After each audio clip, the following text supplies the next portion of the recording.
Գյորջյան Կասկադ 60 ամիս փուլային վճարում բազմաթիվ առավելություններ։ Արձես արգելի գործընկերներ, սիրելի քաղաքացիներ, մինչև գործընկերների հարցերին անցնելը պարտադիր պիտի արձանագրեմ, որ երեք ուշ գիշերը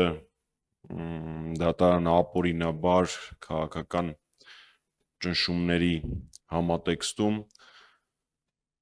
երկուական ամիս կալանքի դատապարտեց բացարձակ անհիմն անտիֆեյք լրատվական ծառայության իմ նեմնի հաղորդման համահեղինակներ Նարեկ Սամսոնյանին, Վազգեն Սաղաթելյանին, իրանք արդեն իսկ գտնվում են քրեակատարողական հիմնարկում, դե գիտեք Փաշինյանական արդարադատությունը այլախոհների եւ այլակարծության հանդեպ շատ արագ է, ինչը չես կարող ասել հանցագործների հանդեպ։ Նաեւ պարոն Դավիթ Ֆիդանյանը, ով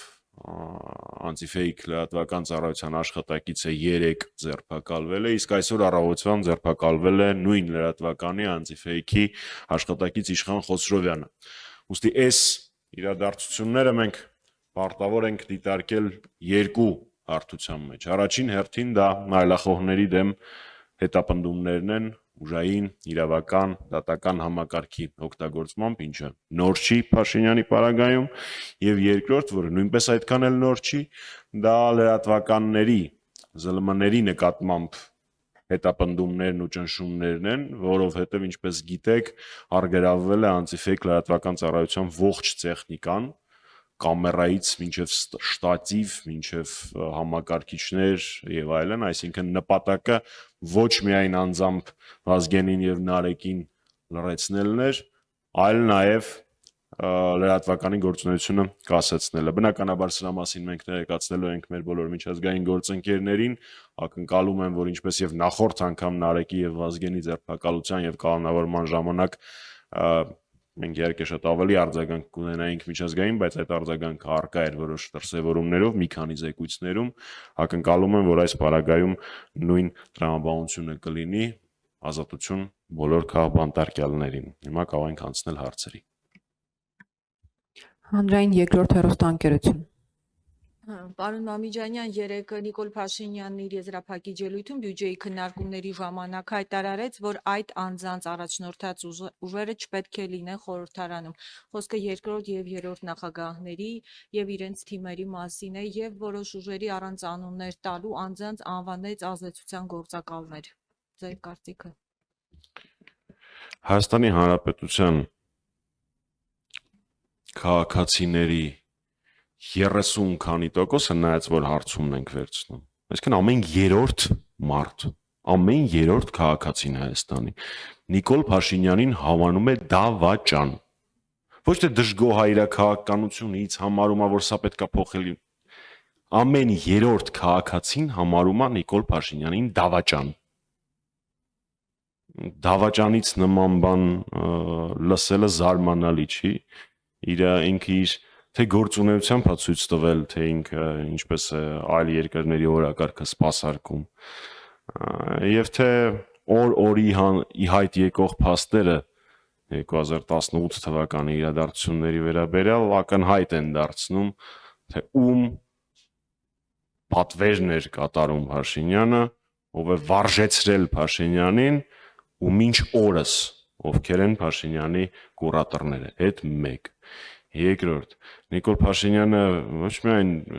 պարլամենտում տեղ չունի, Նիկոլ Փաշինյանը իր այս հակապետական եւ դավաճանական գործունեությամբ Հայաստանում պիտի որ տեղ չունենա։ Եվ կարծում եմ վաղ թե ուշ Հայաստանի Հանրապետության քաղաքացիները իրեն դրա մասին կասեն։ Մնացել էր ինքը որոշեր, թե ով պարլամենտում պիտի հայտնվի, իսկ ով ոչ։ Ավելի կոպիտ չեմ ուզում ասել, որովհետեւ չեմ ուզում ախտոտել եթերը այսօրվա։ Սիվիկեյը։ Հարցնեմ, պարոն Մամիջանյան, թույլ տվեք հարցնել հայհոյանքը արդյոք համարում եք այլախոհություն։ Երկրորդ հարցը, ասում եք, որ ամեն երկրորդ Նիկոլ Փաշինյանին համարում է դավաճան։ Ամեն երրորդ, հա, սաստկացրեցի փաստորեն վիճակագրությունը, թույլ տվեք հարցնել, որևէ սոցհարցման կամ այլ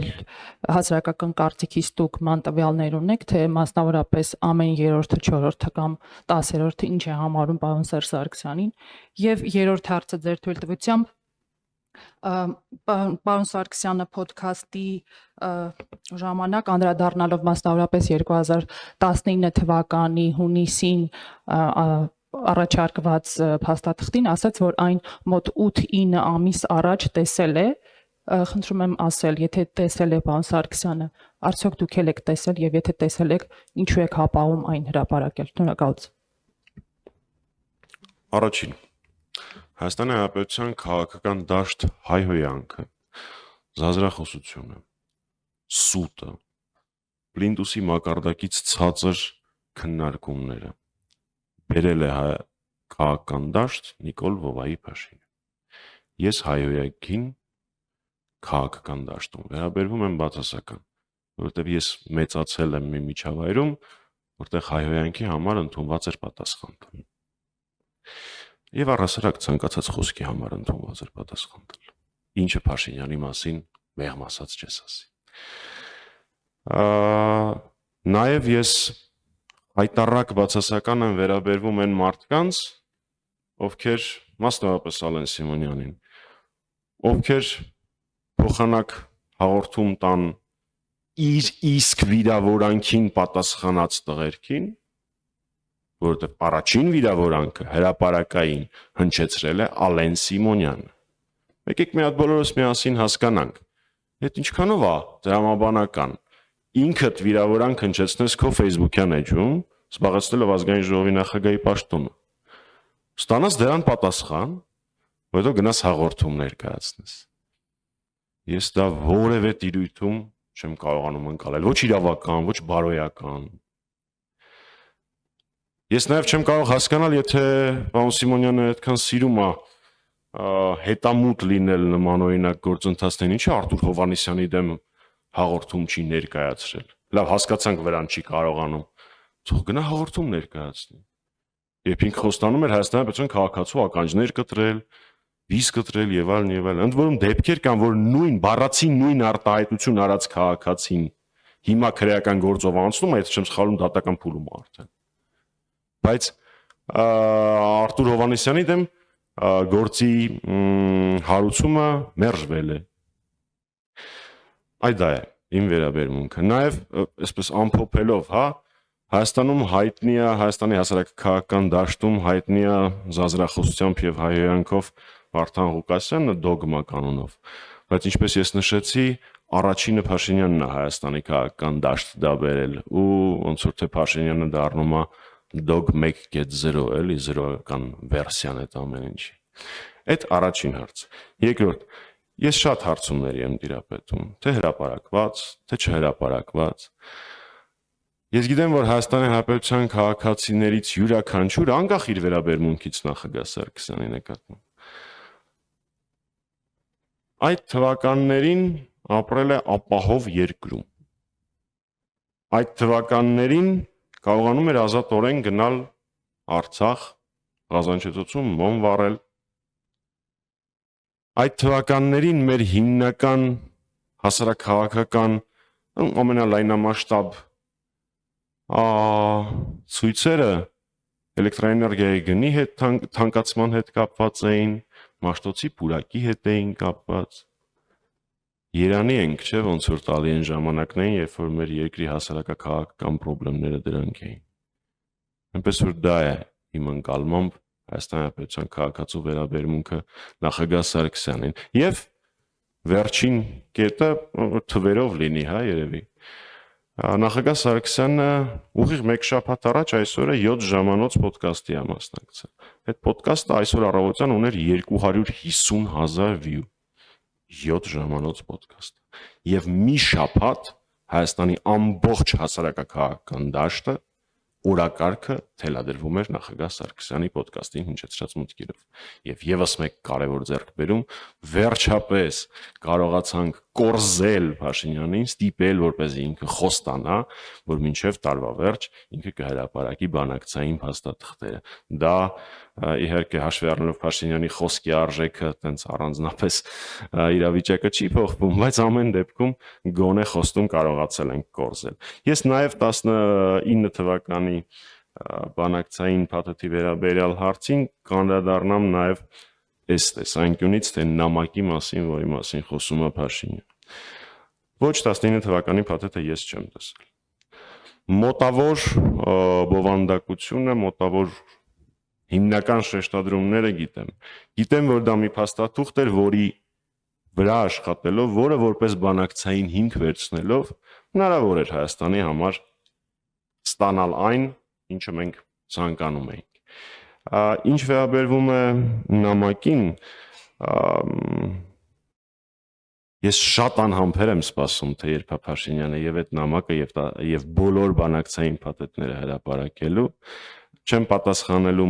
մոտավորապես կռահում եմ, պատկերացնում եմ, թե որ նամակի մասին է գնում խոսքը։ Կարող եմ պնդել, որ նախագահ Սարգսյանը երբևէ իր կյանքում չի ստորագրել որևէ նամակ, որևէ փաստաթուղթ, որի համար Հայաստանի Հանրապետության որևէ մի քաղաքացի,